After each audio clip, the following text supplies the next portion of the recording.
So why are you rebranding Countess Mountbatten Hospice, and why is now the right time to do it? Well, I think it seems like the right time.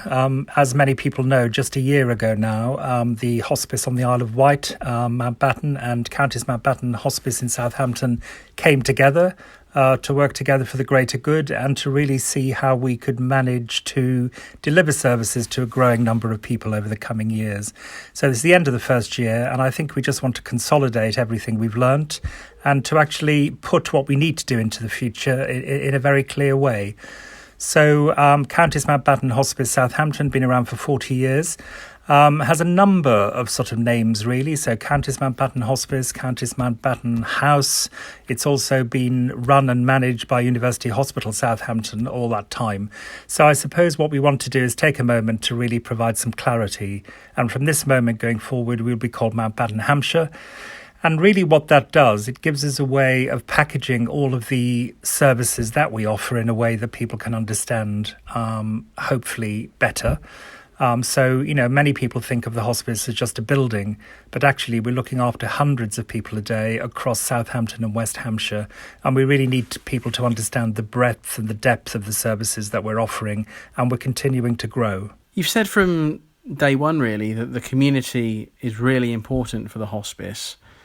Why now, going forward, is the community vital to Mountbatten Hampshire? Well, we have great support from the community, but actually what we need in order to deliver the services in the way that we need to and to grow them in the way that we need more support from our community.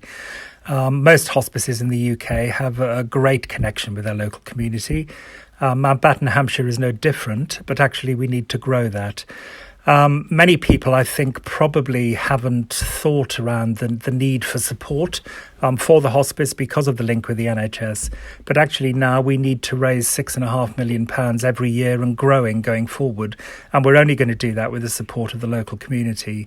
And we need to be clear what that local community consists of. So Southampton City, but also huge parts of West Hampshire, Romsey, Eastleigh, Winchester, and Bishop's Waltham, all the way coming down to the Hamble, and a huge geographical area that we need to engage people because Mountbatten Hampshire is their local hospice.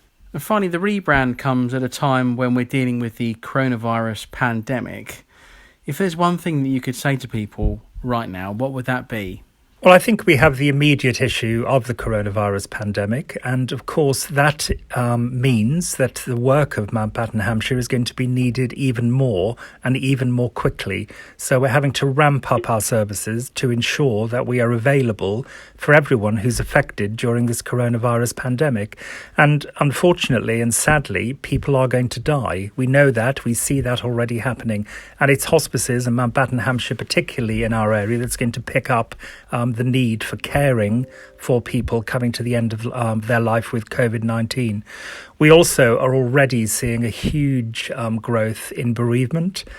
So people needing support, either planning for being bereaved or being bereaved due to COVID-19. So our services are going to grow, and they're going to grow very quickly. And what we can't do is fall over, because our community across Southampton City and West Hampshire needs us more than ever.